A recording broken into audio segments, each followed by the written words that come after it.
Hey guys! I don't know about you guys, but starting out on YouTube was really hard for me. Figuring out how to create a video was hard. Figuring out how to set up my equipment was hard, what I needed in the background.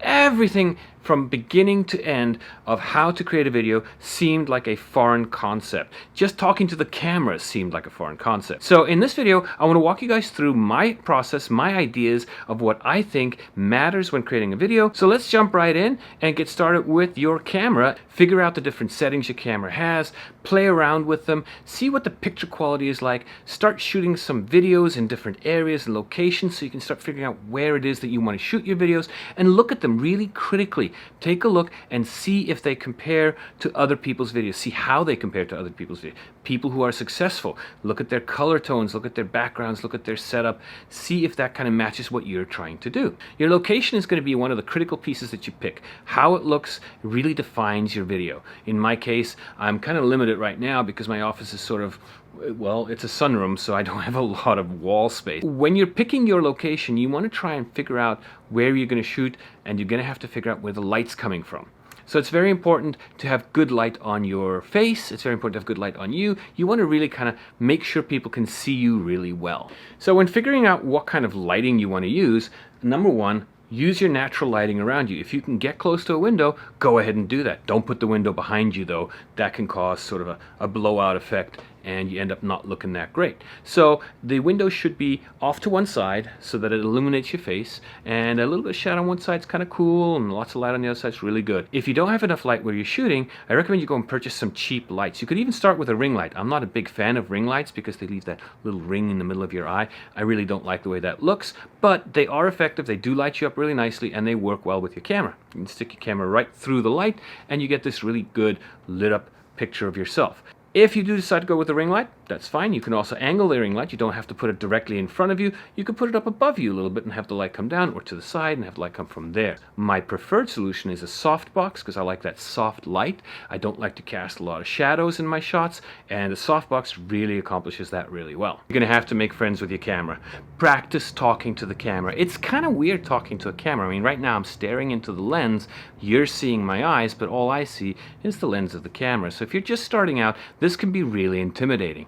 I highly recommend that you just practice with it. Just sit your camera down, start talking to it. Keep it around all the time so that you get used to it being there and kind of looking at you. Okay, so I like to put my camera slightly below eye level and have it face a little bit upwards towards me. I think that makes me look more sympathetic, makes me look friendlier. The next thing you really need to worry about is your audio quality. You're going to want to get a microphone if possible, but if you can't get a microphone, speak clearly. Make sure that you can be heard in the video. Try to film in a very quiet place so that you don't get a lot of background noise. If you have hardwood floors, put some pillows down, put some blankets down. That'll absorb some of the echo effect. Just try to get as clear of an audio as possible. And remember guys, sound is just as important as video, if not more so.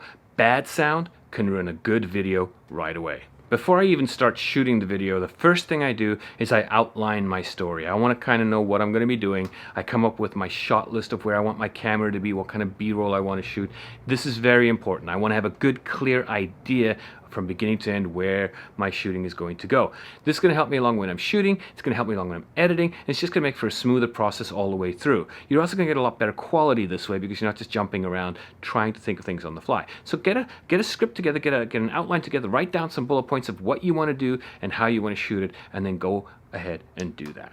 Make sure you get a tripod. You want your camera nice and steady, especially if you're shooting a talking head video like this. A tripod's really going to improve the shot. It's going to make it nice and steady. You definitely want to go that route. If you don't have a tripod and you don't have money for a tripod, try putting the camera on a shelf or a table. Just try to get it about eye level and you're going to do fine. You don't have to invest huge amounts of money. Down the line, get yourself a tripod. If you have a handheld tripod, those are really cool too. Just set that right up on a table. Works great as well. The last thing, or the first thing, whatever you decide, that you need to do while shooting your video is make sure you take some photographs of yourself or whatever you want to use for your thumbnail. You want real photographs. You don't want to use a screen capture. You want to do a dedicated thumbnail for your video. It's really going to make a difference in getting people to click into your video. Alright guys, that's it for this video. Make sure you tune in to the next video coming out next week. We're going to be talking about how to edit your video.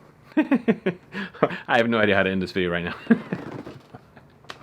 I hope you guys got something out of this video. If you liked it, please go ahead and give it a thumbs up. Feel free to subscribe to my channel. And of course, ring the bell if you want to be notified about any of my videos that come up. We're on a journey, looking back on the things that we've taken for granted, but feels like we're learning to be better.